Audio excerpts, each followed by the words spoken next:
ನನ್ನೆಲ್ಲ ಯೂಟ್ಯೂಬ್ ವೀಕ್ಷಕ ಸ್ನೇಹಿತರಿಗೆ ನಿಮ್ಮ ಸುಪ್ರಿಯಾ ಶಿವಮೂರ್ತಿ ಗೌಡ ಮಾಡುವ ನಮಸ್ಕಾರಗಳು. ಎಲ್ಲರೂ ಹೇಗಿದ್ದೀರಿ? ಚೆನ್ನಾಗಿದ್ದೀರಾ ಅಂತ ಭಾವಿಸ್ತಾ ರಾಮಾಯಣದ 152ನೇ ಭಾಗವನ್ನು ಪ್ರಾರಂಭ ಮಾಡೋದಕ್ಕೂ ಮುನ್ನ 151ನೇ ಭಾಗದಲ್ಲಿ ಶ್ರೀಮನ್ ಮಹಾವಿಷ್ಣುವು ಹಾಗೂ ರಾಕ್ಷಸರಾದಂಥ ಸುಮಾಲಿ, ಮಾಲ್ಯವಾನರ ನಡುವೆ ಒಂದು ಭೀಕರ ಯುದ್ಧ ಪ್ರಾರಂಭವಾಗಿದ್ದು ಆ ಮುಂದುವರೆದ ಭಾಗವೇ 152ನೇ ಭಾಗ.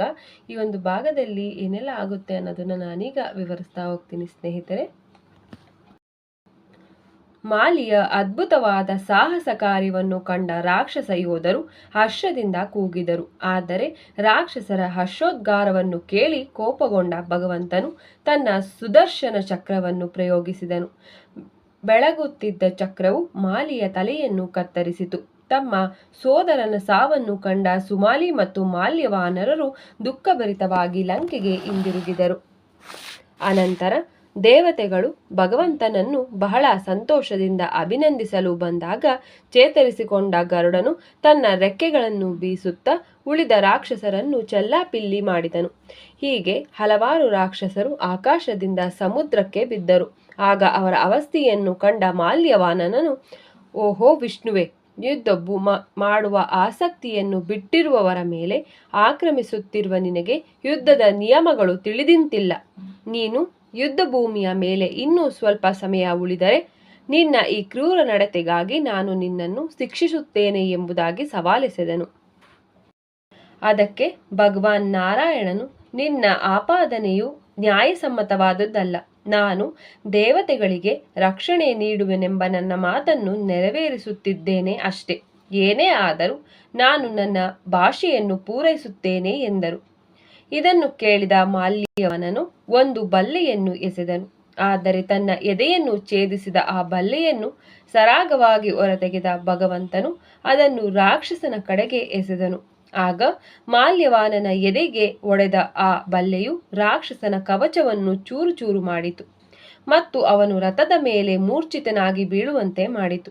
ಕೂಡಲೇ ಚೇತರಿಸಿಕೊಂಡ ಮಾಲ್ಯವಾನನು ಒಂದು ಗದೆಯನ್ನು ಎಸೆದಾಗ ಅದು ಭಗವಂತನ ಎದೆಗೆ ಹೊಡೆಯಿತು. ನಂತರ ಬಹಳ ಹತ್ತಿರ ಬಂದ ಮಾಲ್ಯವಾನನು ಭಗವಂತನನ್ನು ತನ್ನ ಮುಷ್ಟಿಯಿಂದ ಗುದ್ದಿದನು ಮತ್ತು ಗರುಡನನ್ನು ಒಡೆಯಲಾರಂಭಿಸಿದನು. ಕೋಪಗೊಂಡ ಗರುಡನು ತನ್ನ ರೆಕ್ಕೆಗಳನ್ನು ಬೀಸಿ ಅದರಿಂದ ಉತ್ಪತ್ತಿಯಾದ ಗಾಳಿಯಿಂದ ಮಾಲ್ಯವಾನನನ್ನು ದೂರ ತಳ್ಳುವಂತೆ ಮಾಡಿದನು. ತನ್ನ ಸಹೋದರನ ಅವಸ್ಥೆಯನ್ನು ಕಂಡ ಸುಮಾಲಿಯು ಲಂಕೆಗೆ ಹಿಂದಿರುಗಿದನು. ಅವಮಾನಗೊಂಡ ಮಾಲ್ಯವಾನನು ಅವನನ್ನು ಅನುಸರಿಸಿದಾಗ ಭಗವಾನ್ ವಿಷ್ಣುವಿನಿಂದ ಭಯಗೊಂಡಿದ್ದಂತಹ ರಾಕ್ಷಸರೆಲ್ಲರೂ ಲಂಕೆಯನ್ನು ಬಿಟ್ಟು ಪಾತಾಳ ಲೋಕವನ್ನು ಸೇರಿದರು. ಅಗಸ್ತ್ಯ ಮಹಾಮುನಿಗಳು ಹೀಗೆ ಮುಂದುವರೆಸುತ್ತಾ, ಮಾಲ್ಯವಾನ್, ಸುಮಾಲಿ ಮತ್ತು ಮಾಲಿಯರು ನಿನ್ನಿಂದ ಕೊಲ್ಲಲ್ಪಟ್ಟ ರಾವಣನಿಗಿಂತ ಮತ್ತು ಇತರ ರಾಕ್ಷಸರಿಗಿಂತಲೂ ಹೆಚ್ಚು ಶಕ್ತಿಶಾಲಿಗಳಾಗಿದ್ದರು. ಆದರೆ ನೀನು ಯುದ್ಧದಲ್ಲಿ ಎದುರಿಸಿದ ರಾಕ್ಷಸರು ಪುಲಸ್ತ್ಯರ ವಂಶಜರಾಗಿದ್ದರಿಂದ ಅವರು ಅಸಾಮಾನ್ಯ ಶಕ್ತಿ ಉಳ್ಳವರಾಗಿದ್ದರು. ಅವರನ್ನು ಇನ್ಯಾರಿಂದಲೂ ರಾಕ್ಷಸರನ್ನು ಕೊಲ್ಲಲು ಸಾಧ್ಯವಾಗಿರಲಿಲ್ಲವಾದ್ದರಿಂದ ನನ್ನ ಪ್ರಿಯ ರಾಮನೇ ನೀನು ಸ್ವತಃ ಭಗವಾನ್ ನಾರಾಯಣನಲ್ಲದೆ ಇನ್ಯಾರೂ ಅಲ್ಲ ಎಂಬುದು ಸಾಬೀತಾಗಿದೆ ಎಂದರು. ಹಾಗೂ ಅಗಸ್ತ್ಯರು ಮುಂದುವರೆಸಿ ಈ ಮುಂದಿನ ಮಾತುಗಳನ್ನು ಹೇಳಿದರು.